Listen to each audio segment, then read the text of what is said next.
Truck rollover in Burlington that killed or injured almost 200 pigs has spawned an overnight vigil that continues this morning. Diana Weeks joins us now with more.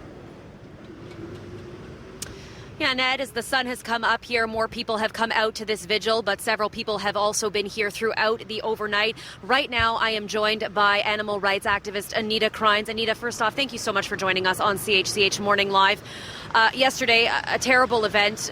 We know that you got arrested. Tell us about that and tell us what happened there. Well, as soon as we found out about this accident, right in front of Fearman's Pork Incorporated slaughterhouse, we asked all our activists to come to the site. And so when I arrived, there's already a couple of dozen. And when I arrived, I was really upset because I saw office workers from Fearman's Pork Incorporated standing with cardboard hiding the pigs so that we couldn't bear witness to them. And so I crossed the line, the ticker tape, and I went there to take photos. And then I was pushed back, and then I went again. And at that point, I was arrested with obstructing peace officer. And then when I was in the cab of the police car, I had my iPhone on me, and I was taping what I saw. And I saw the slaughterhouse workers using paddles to move the pigs to the kill floor. And, you know, for me, that was one of the most heartbreaking scenes I ever saw in my life because, you know, when pigs are in this accident, you'd expect them to be shown mercy.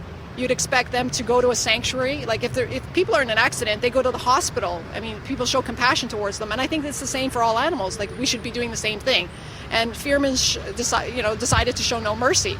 And so we're asking the public to show mercy. So think that, you know, those pigs that were on this truck that were led to slaughter were made into bacon. So we're asking people to not eat bacon, to go vegan. That's always our message. And to stand up and speak out.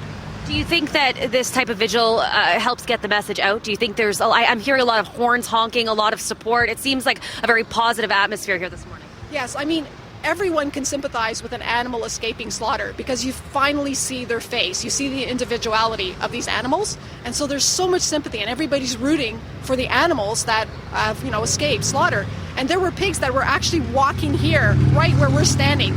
There are, you know, pools of blood. We can see trails of blood all along the sidewalk where the pigs were walking. And you would expect that they were walking to freedom. But no, instead they were paddled to the kill floor and the carbon dioxide gas chamber, which Fearman's uses. Okay. Anita, thank you so much for joining us on CHCH Morning Live. Really appreciate that. So as you just heard there, a little bit of what happened yesterday. Now, just to recap, about 200 pigs were on that truck. 40 of them died. Now, I have reached out to Fearman's pork producing plant. They have not returned any messages with me, as well as Sofina Foods, which is the parent company of that pork plant. So calls going unanswered. This morning, I also tried to leave a voicemail, but the voicemail box says they're not accepting messages at this time. So far, no comment or statement on that end. Bob. Okay, thanks, Diana.